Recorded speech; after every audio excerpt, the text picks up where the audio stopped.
art pariétal et mathématique. En raison du sens même du mot, on considère que l'histoire commence avec l'invention de l'écriture, une codification qui permet d'enregistrer graphiquement le récit d'événements passés dignes de mémoire. Ce début se situe entre le Tigre et l'Euphrate, Mésopotamie, et dans le Nil, Égypte, à la fin du 4e millénaire avant Jésus-Christ, puisque là on est passé de l'utilisation de symboles pictographiques dans lesquels l'objet ou le concept recherché était représenté par une figure. Record, aux combinaisons de coins, écriture cunéiforme, en Mésopotamie, et aux combinaisons de logogrammes et de graphèmes, écriture hiéroglyphique, en Égypte.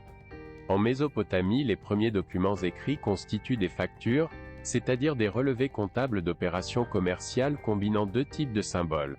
Des premiers chiffres et pictogrammes représentant des sacs de céréales, des rations alimentaires ou de la bière, etc. C'est-à-dire une combinaison d'écriture et de numérotation. Ces figures constituent la représentation symbolique d'une mathématique qui, depuis des siècles, était représentée matériellement à Sumer et à Élam à travers des morceaux d'argile. Ils avaient des formes et des tailles différentes pour chaque quantité à enregistrer dans un système sexagésimal positionnel, petit cône pour les unités, petite boule pour les dizaines, grand cône pour les 60, la base, 60, cône perforé pour le produit des dizaines. Par la base, 600, disque pour le carré de la base, 60 fois 60 est égal à 3600, disque perforé pour le produit des 10 fois le carré de la base, 10 fois 60 fois 60 est égal à 3600.